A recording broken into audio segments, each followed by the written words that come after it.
네, 여러분 안녕하십니까. 12월 9일 월요일 아침 매일 성경 묵상 함께 나누겠습니다. 오늘은 아모스 5장으로 넘어가서 1절에서 17절까지 말씀을 먼저 살펴보겠습니다. 제가 앞부분을 읽습니다. 이스라엘 족속아, 내가 너희에게 대하여 애가를 지은 이 말을 들으라. 전혀 이스라엘이 엎드려졌으며 다시 일어나지 못하리로다. 자기 땅에 던질 지음이 일으킬 자가 없으리로다. 주 여호와께서 이와 같이 말씀하시되 이스라엘 중에서 1000명이 행군에 나갔던 성읍에는 100명만 남고 100명이 행군에 나갔던 성읍에는 10명만 남으리라 하셨느니라. 여호와께서 이스라엘 족속에게 이와 같이 말씀하시기를 너희는 나를 찾으라. 그리하면 살리라. 아멘. 오늘 본문을 중심으로 진정으로 하나님을 찾으라. 진정으로 하나님을 찾으라라는 제목으로 말씀을 증거하겠습니다. 사랑하는 여러분, 아모스 선지자를 통해 하나님은 이스라엘이 얼마나 불의하며 하나님을 배반했는가 고발하면서도 하나님은 그들에게 언약된 백성이었기 때문에 어떻게 하면 이스라엘이 살 수 있는지를 오늘 알려주고 있습니다.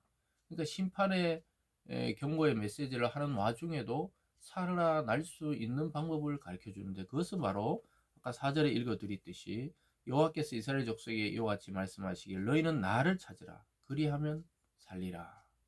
여러분 이것이 오늘날 우리에게 살아있는 메시지로 들려지는 은혜가 있기를 바랍니다. 우리는 지금까지 많은 국가의 지도자들을 추종하고 또 어떤 사람이 대통령이 되면 잘 될 것이라는 허황된 신기류를 많이 가지고 있던 민족이었습니다. 그리고 왕정시대 이후로 민주공화국으로 바꾸면서도 대통령제를 실시하면서도 자꾸 사람들은 옛날에 대통령을 좀 왕처럼 생각하는 그러한 사상이 남아 있었던 것이 사실입니다. 그런데 오늘날 우리가 벌어지는 이 현실의 사건, 그리고 오늘 성경을 통해서 그 시대의 이야기지만 오늘 이 시대에 적용해서 봤을 때 사람들은 어떤 일이 있으면 자꾸 사람을 의지해요. 보이는 눈에 보이는 어떤 정치 권력이나 아니면 경제나 아니면 뭐 인기 있는 자를 자꾸 추종하려고 하는 습성들이 있습니다. 근데 굉장히 위험하다는 것을 오늘 아모스 선지서를 통해 지금까지 앞에서도 말했지만 또 호세아 때도 우리가 호세아 선지서를 살필 때도 그랬지만 사람을 찾는 것이 아니고 하나님을 찾으라고 이야기하고 있습니다. 사회가 혼란하고 또 개인적인 고통과 고난이 있고 또 마음에 극심한 여러 가지 염려와 걱정이 있을 때 살려면은 너희는 나를 찾으라 그리하면 살리라. 이것이 오늘 전체 메시지의 핵심입니다. 하나님은 공의롭게 심판하시기 때문에 결국은 이 북이스라엘, 지금 아모스가 북이스라엘 향해 그들의 부패함과 부당함을 고발하고 있죠. 그러할지라도 하나님이 심판을 예고하고 있지만 그래도 하나님은 이 긍휼의 문을 열어놓았어요. 그 방법은 하나님을 진정으로 찾는 것입니다. 사랑하는 여러분, 오늘날 우리가 살 수 있는 방법은 뭐 이 말을 듣고 저 말을 듣고 맨날 뉴스를 보고 신문을 보고 이런 정보를 가지고 살아갈 수 있는 게 아니에요. 성경을 봐야 합니다. 이 믿는 자들까지도 그 세상의 소리에 흔들리고 또 이 편 들었다 저 편 들었다 그렇게 하면 굉장히 위험한 나라가 됩니다. 이 믿음의 사람들은 어떤 환경과 상황과 외부적인 소용돌이 속에서도 하나님의 말씀을 깊이 묵상하면은 거기 길이 있습니다. 답이 있습니다. 오늘 핵심적으로 진정으로 하나님을 찾을 때 먼저 교회와 성도들이 진정으로 하나님을 찾을 때 외부적인 문제들이 질서를 찾아가고 안정이 되고 회복이 순식간에 또 회복을 하나님께서 시켜 주시는 것입니다. 또 이렇게 말하죠. 거기 6절에도 나옵니다. 너희는 여호와를 찾으라. 그리하면 살리라. 그렇지 않으면 그가 불같이 요셉의 집에 임하여 멸하시리니 베델에서 그 불들을 끌 자가 없으리라. 불이 막 붙은 집이 곧 다 타버릴 거 아니에요. 그런데도 불구하고 하나님이 너희는 여호와를 찾으라. 그리하면 산다는 거예요. 그러니까 이 불같은 소용돌이 또 나라의 어려움들 또 개인적인 어려움들 가정의 어려움들이 참 해결될 것 같지 않지만 하나님을 찾을 때 살게 된다는 것입니다. 이 아모스 선지자의 호소는 오늘날 저와 여러분 이 시대를 살아가는 모든 사람에게 필요한 말씀입니다. 그렇지 않으면 하나님께서 이 어떤 형편이 있냐면 이 이스라엘의 형편이 보면 완전히 불의하다는 거예요. 7절에 정의를 순쑥으로 바꾸며 공의를 땅에 던지는 자들아 이렇게 말씀하고 있습니다. 정의를 순쑥으로 그냥 자기 입맛에 맞게 정의라고 이야기하면서 막 상대를 짓밟아 버린다는 것이죠. 공의를 땅바닥에 던진다 이렇게 말하고 있습니다. 그러니까 의리가 없어요. 이 정당한 이 공의가 없는 겁니다. 자기 잣대로 이러면 공정하고 이것은 공정하고 자기 편에서 볼 때는 이게 공정하고 또 저쪽 편에 보면 자기들이 또 공정하다 그러고 그래서 갈등과 투쟁과 싸움이 끊이지 않는 것이 이 세상의 현실입니다. 그러나 여호와를 찾는 자는 살게 될 것입니다. 지금 어떻게 됐습니까? 11절부터 보면요. 너희가 힘없는 자를 밟고 그에게 미래 부당한 세를 거두었은즉 너희가 비록 다듬은 돌로 집을 건축하였으나 거기 거주하지 못할 것이요 아름다운 포도원을 가꾸었으나 그 포도주를 마시지 못하리라. 힘없는 자들, 약한 자들을 그 밀농사 짓는데 부당한 세금을 거두고 막 이렇게 억압한 자들이 어떻게 된다고요? 결국은 힘으로 약한 자를 억누른 자들은 하나님이 제일 강하신 분이잖아요. 또 다른 힘을 통해 그를 무너뜨려 버립니다. 그래서 너희는 아무리 돌로 건축해도 그 안전을 보장하지 못하고 아름다운 포도원을 가꾸었지만 그 포도를 나중에 생산해서 포도주를 만들어 먹어야 되는데 그 포도주를 마시지 못한다는 거예요. 시큰 가꾸어 놓고는 남에게 빼앗기게 된다는 것이죠. 12절에도 보면요. 너희의 허물이 많고 죄악이 무거움을 내가 아노라. 너희는 의인을 학대하며 뇌물을 받고 성문에서 가난한 자를 억울하게 하는 자로다.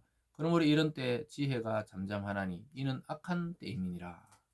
아주 놀랍게도 허물이 많고 죄악이 무거움을 하나님이 알고 계신다는 거예요. 사랑하는 여러분, 사람은 속일 수 있어도 하나님을 속일 수 없는 거예요. 어떤 권력자도 어떠한 능력 있는 자도 지혜롭다고 생각하는 자도 하나님 앞에 딱 공의를 갖다 대고 걸면은 다 걸리는 겁니다. 죄악이 관영한 거예요. 그리고 허물과 죄악을 하나님이 알고 계신다는 것입니다. 하나님은 모르시는 것이 없다고 분명하게 말씀했어요. 우리 마음의 생각까지 읽고 계시는 분이라고 말하고 있습니다. 그래서 결과가 아니라 그 일의 동기와 원인을 알고 계시기 때문에 나중에 하나님의 공의에 걸려들면 철저하게 무너지고 또 철저하게 심판을 당하게 되는 것입니다. 그래서 하나님이 잠시 권력의 칼을 빌려줬을 때 그것을 가난한 자를 돕고 보호하고 위로하는 데 써야 되지 오늘 보면 부당한 세를 거두고 그리고 또 학대하고 뇌물을 받고 가난한 자의 억울함을 풀어주지 않고 오히려 죄를 덮어 씌우고 이런 권력자들 이런 왕들 이런 이 지도층들은 하나님이 허물어 버린다고 말씀하고 있습니다. 그러면서 지금은 악한 때라는 거예요. 이렇게 이 악이 범람하는데도 잠잠하다는 겁니다. 사람들이 다 불의에 동참하고 있다는 것이죠. 이때가 악한 때라는 것이죠. 저와 여러분이 살아가는 이 시대는 과연 하나님의 이 성경의 잣대로 봤을 때 어떤 시대인지 우리는 금방 분별할 수가 있습니다. 하나님을 찾아야 합니다. 우리나라가 살 길, 이 민족이 망하지 않는 길, 저와 여러분의 인생이 망하지 않는 길은 오직 하나님을 찾고 하나님의 길을 따를 때 생명을 얻게 된다는 사실을 기억할 수 있기를 바랍니다. 하나님이 그 말씀을 하시잖아요. 선을 구하고 정의를 세우라는 거예요. 14절에 너희는 살려면 선을 구하고 악을 구하지 말지어다. 만군의 여호와 하나님께서 너희 말과 같이 너희와 함께 하시리라. 여기 분명히 나오잖아. 선을 구하고 악을 구하지 말라. 그러면 하나님이 함께하고 우리가 사는 방법이 있다는 거예요. 왜 이래 악한 때에 잠잠하고 있냐고 말하고 있습니다.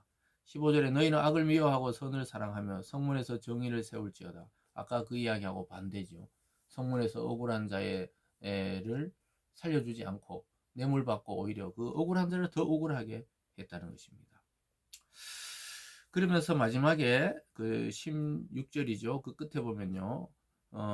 말씀하시기를 사람이 모든 광장에서 울겠고 모든 거리에서 슬프다 슬프도다 하겠으며 농부를 불러다 애곡하며 울음꾼을 불러다 울게 하며 모든 포도원에서 울리니 이는 내가 너희 가운데 지나갈 것임이라 여호와의 말씀이라.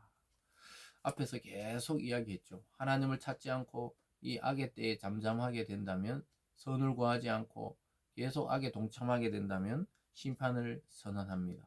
슬피 울게 된다는 거예요.